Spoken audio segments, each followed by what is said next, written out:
নমস্কার বন্ধুরা, ডলির রন্ধনশালায় সবাইকে স্বাগত। আজকে তোমাদের সাথে আমি শেয়ার করব নিরামিষ এঁচোড় রান্নার রেসিপি। তোমরা হয়তো এঁচোড় অনেক রকম ভাবে রান্না করে খেয়েছো, তবে নিরামিষ এঁচোড় একবার এইভাবে রান্না করে খেয়ে দেখো। নিরামিষ হলেও এই রান্নার স্বাদ কিন্তু হবে মুখে লেগে থাকার মতো। আর নিরামিষ এঁচোড় এতটা যে টেস্টি হয়, তোমরা কিন্তু না বানালে বিশ্বাস করবে না। আর রেসিপিটা কেউ কিন্তু স্কিপ করে দেখো না, শেষ পর্যন্ত আমি রান্নাতে কি কি মশলা দিয়েছি সেটা তাহলে মিস হয়ে যাবে, আর রান্নাটা কিন্তু খেতে অতটা ভালো লাগবে না। এঁচোড়টা আমি আগে থেকেই খুব ভালোভাবে কেটে ধুয়ে পরিষ্কার করে নিয়েছিলাম। এবার আমি এঁচোড়টাকে সিদ্ধ করে নেব।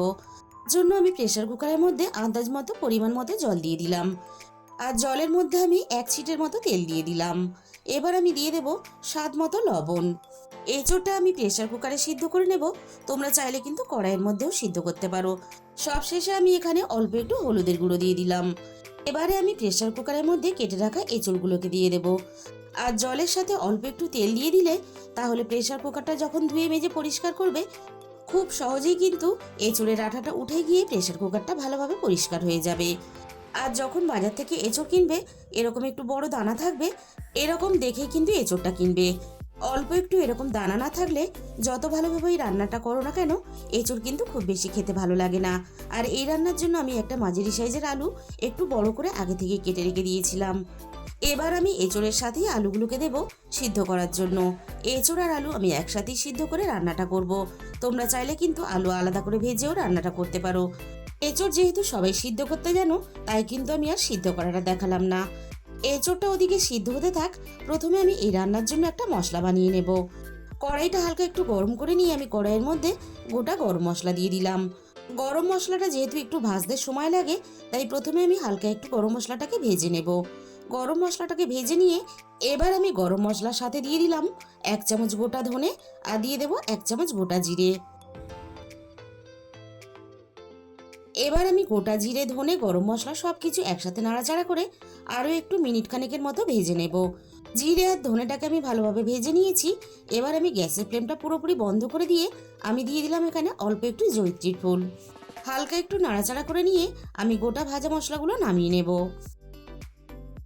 এবারে আমি রান্নার জন্য কড়াইয়ের মধ্যে প্রয়োজন মতো সর্ষের তেল দিয়ে দিলাম। তেলটা খুব ভালোভাবে গরম করে নিয়ে এবার আমি এঁচোড় আর আলু ভাজার জন্য তেলের মধ্যে দিয়ে দেব। আর এঁচোড় আর আলু আমি প্রেসার কুকারে একটা সিটি দিয়ে সিদ্ধ করে নিয়েছিলাম। এবার আমি এঁচোড় আর আলু হালকা একটু লালচে রং ধরা পর্যন্ত ভেজে নেব। হালকা করে যদি একটু ভেজে নিয়ে রান্নাটা করা হয়, তাহলে রান্নার স্বাদটা অনেক বেশি ভালো হবে। তবে তোমরা কিন্তু এঁচোড় আলু না ভেজেও রান্নাটা করতে পারো। এঁচোড় আর আলুটা এদিকে ভাজা হতে থাক, আমি ভাজা মশলাটা খুব ভালোভাবে নামিয়ে ঠান্ডা করে নিয়েছিলাম। এবার আমি মিক্সির জারের মধ্যে দিয়ে মশলাগুলো ভালোভাবে গুঁড়ো করে নেব। মিনিট 5-6 মতো আমি এঁচোড় আর আলু একসাথে ভেজে নিয়েছি। আর এঁচোড় যদি এইভাবে একটু ভেজে নেওয়া হয়, তাহলে এঁচোড় সিদ্ধ করার যে জলটা থাকে, এঁচোড় আলু ভাজার জন্য জলটা টেনে যায়, আর তার জন্য কিন্তু রান্নার স্বাদটা অনেক বেশি ভালো হয়। এবার আমি সমস্ত ভাজা এঁচোড় আলু কড়াই থেকে নামিয়ে নেব।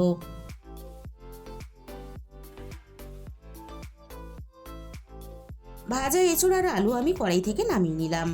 এবার কড়াইয়ের মধ্যে যেটুকু তেল আছে, এই তেলেই কিন্তু আমি বাকি রান্নাটা করে নেব। প্রথমে আমি তেলের মধ্যে ফোড়নে দিয়ে দিলাম অল্প একটু গোটা জিরে, সাথে আমি দিয়ে দিলাম একটা শুকনো লঙ্কা কুচি। এবার আমি দিয়ে দেবো এখানে একটা তেজপাতা কুচি।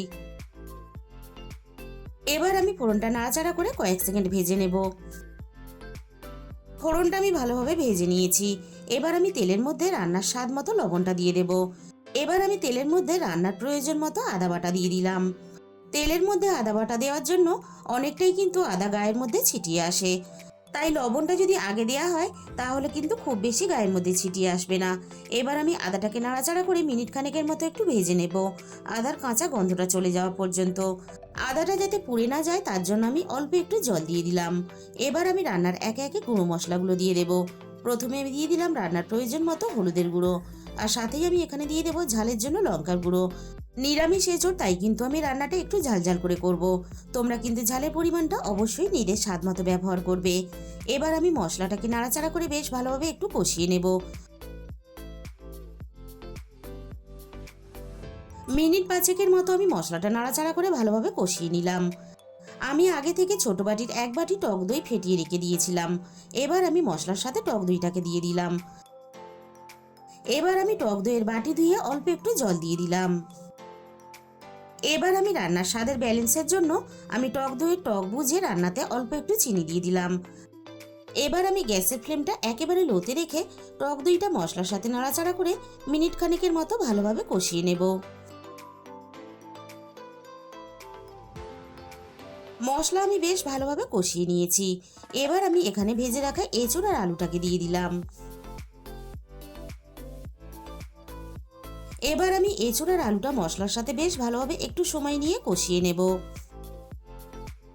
মিনিট 5 মতো আমি এঁচোড়টাকে বেশ ভালোভাবে কষিয়ে নিয়েছি। ভাজা মশলাটা আমি হালকা একটু দানা রেখে গুঁড়ো করে নিয়েছি।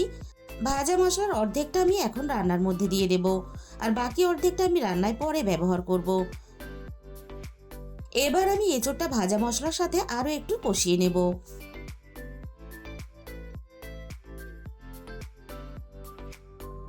মিনিট 5 মতো আমি এঁচোড়টা ভালোভাবে কষিয়ে নিলাম।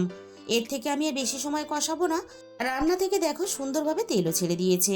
এবার আমি রান্নার মধ্যে প্রয়োজন মতো জল দিয়ে দেব। আর আমি কিন্তু এখানে উষ্ণ গরম জল ব্যবহার করলাম। উষ্ণ গরম জলটা ব্যবহার করলে তাহলে রান্নার স্বাদটা যেমন বজায় থাকবে, আর রান্নাটাও খুব তাড়াতাড়ি হয়ে যাবে। এবার আমি সবকিছু একসাথে নাড়াচাড়া করে খুব ভালোভাবে মিশিয়ে দেব, আর রান্নাটা খুব ভালোভাবে করে নেব। আর আমি কিন্তু আর কড়াইটা ঢাকা দিয়ে রান্না করব না, যেহেতু এঁচোড় আলু ভালোভাবে সিদ্ধ করা আছে। ঢাকা দিয়ে রান্নাটা করলে তাহলে এঁচোড়টা অনেক বেশি গলে যাবে। মিনিট 10-15 মতো আমি রান্নাটা বেশ ভালোভাবে করে নিয়েছি। আর রান্নাটা কিন্তু আমি এরকম একটু ঝোল রেখে করে নিলাম। এবার আমি রান্নার মধ্যে বাকি ভাজা মশলার গুঁড়োটাকে দিয়ে দেব। বন্ধুরা, নিরামিষ এঁচোড় একবার এইভাবে রান্না করে খেয়ে রেখো। চিংড়ি এঁচোড়ের থেকে রান্নার স্বাদ কিন্তু কোনো অংশে কম হবে না, আর বাড়ির বিশেষ করে বয়স্করা খেতে খুবই পছন্দ করবে।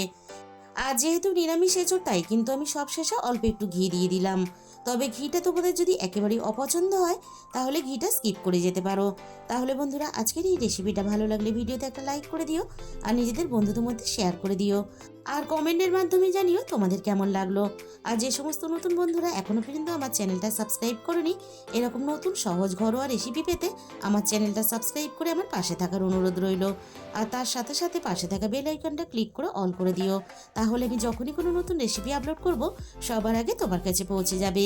আর রেসিপিটা শেষ পর্যন্ত দেখার জন্য তোমাদের সবাইকে অসংখ্য ধন্যবাদ।